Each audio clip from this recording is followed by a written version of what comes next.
O Mali acabou de finalizar definitivamente a sua dependência da França, ao cancelar os 11 acordos coloniais impostos aos países africanos desde 1960. O rompimento dos acordos coloniais com a França tem surgido nos últimos tempos, não somente com o Mali, mas com todos os outros países ex-colônias francesas como o Níger, Burkina Faso e muitos outros. Convido você a entender que acordos são estes e por que estes países estão se levantando contra a França imperialista. Após a independência, 14 países de língua francesa assinaram 11 acordos com a França, que são os seguintes. Acordo 1. A dívida colonial para pagar os benefícios da colonização. Ou seja, os novos estados independentes devem reembolsar o custo das infraestruturas construídas pela França durante a colonização. Estamos sempre em busca do detalhamento dos custos, da avaliação dos benefícios e das condições de pagamento impostas pela França aos países africanos. Acordo 2. A confiscação automática das reservas financeiras nacionais. Ou seja, os países africanos devem depositar suas reservas financeiras no Banco Francês. Assim, desde 1961, a França guarda as reservas financeiras de 14 países africanos: Benin, Burkina Faso, Guiné-Bissau, Costa do Marfim, Mali, Níger, Senegal, Togo, Camarões, República Centro-Africana, Chad, Congo-Brazzaville, Guiné Equatorial e Gabão. Assim, a governança das políticas monetárias permanece assíncrona e incompleta, pelo fato de ser gerida diretamente pelo governo francês, sem qualquer vínculo com as autoridades financeiras de países como CEDEAO ou CEMAC. Assim, devido às condições que vinculam os bancos dos 14 países das zonas econômicas e financeiras CFA, estes são obrigados a manter 65% das suas reservas cambiais numa conta de operações mantida pelo Tesouro francês, bem como um adicional de 20% para cobrir riscos financeiros. Além disso, os bancos da zona CFA impõem a cada país membro um limite de crédito equivalente a 20% das receitas do Estado no exercício orçamental em curso, embora o BEAC ou o BCAO tenham maiores possibilidades de levantamento junto do Tesouro francês. Essas retiradas devem primeiro ser objeto do acordo do Tesouro francês. A decisão final cabe, portanto, ao Tesouro francês, que investiu ele próprio as reservas dos países africanos na Bolsa de Valores de Paris. Ou seja, 85% das reservas financeiras africanas estão depositadas numa conta de operações controlada pela administração francesa.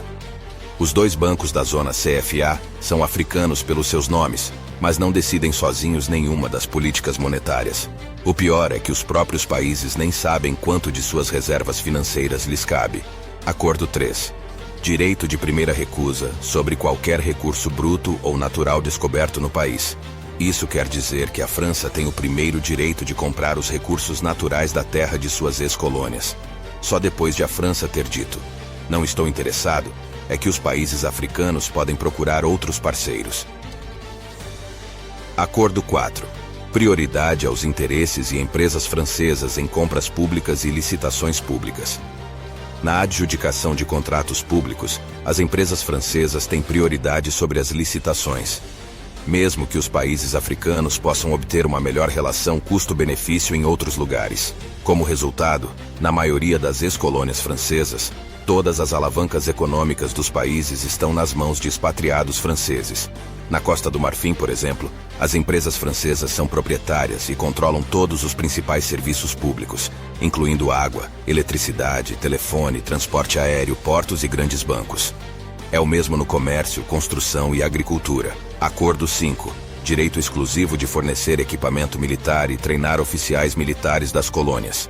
Graças a um sofisticado sistema de bolsas de estudo, subvenções e aos acordos de defesa vinculados ao Pacto Colonial, os africanos devem enviar seus oficiais superiores para treinamento na França e são obrigados a se abastecer de equipamento militar com a França. Acordo 6. O direito da França de desenvolver tropas e intervenir militarmente no país para defender seus interesses. Ao abrigo dos chamados Acordos de Defesa, anexados ao Pacto Colonial, a França tem o direito de intervir militarmente nos países africanos, bem como de estacionar permanentemente tropas em bases e instalações militares, inteiramente geridas pelos franceses. Acordo 7. A obrigação de fazer do francês a língua oficial do país e a língua para a educação. Foi até criada uma organização para a língua francesa e para a divulgação da cultura francesa. É chamada de Francofonia e tem várias organizações satélites. Essas organizações são afiliadas e controladas pelo ministro das Relações Exteriores da França. Acordo 8.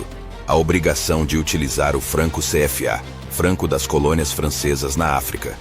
Embora esse sistema não seja compartilhado pela União Europeia, as colônias francesas são obrigadas a usar exclusivamente o FCFA.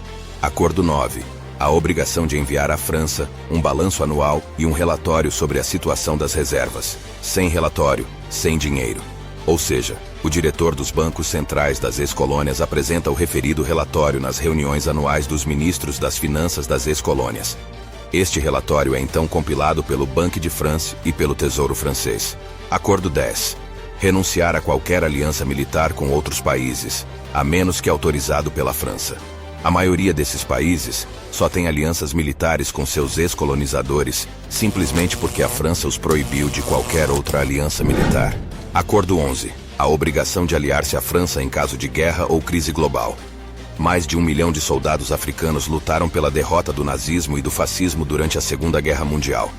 Agora que a França está militarmente ligada à União Europeia, à OTAN e à OS Estados Unidos, a África estará de fato comprometida ao lado da França no caso da Terceira Guerra Mundial.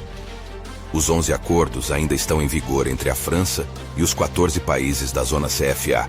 E nenhum meio de comunicação francês ou seus chamados especialistas africanos jamais falarão sobre esses acordos sinistros que foram impostos a OS países africanos da zona CFA. Por isso que não deixamos de denunciar esta colonização que já se pratica desde os anos 60, por interpostos, ou seja, por dirigentes das suas escolhas que apoiam e que protegem impondo-lhes a ditadura perante os seus próprios povos. O que nos interessa hoje entre esses 11 acordos é o 10º que diz que os 14 países da zona CFA, através do acordo, não estão autorizados a ter uma aliança militar com outros países e também não estão autorizados a comprar equipamento militar em outro país europeu sem a autorização da França. Felizmente, esta tendência está a ser revertida pela revolta de membros nacionalistas que querem um destino diferente para o seu povo.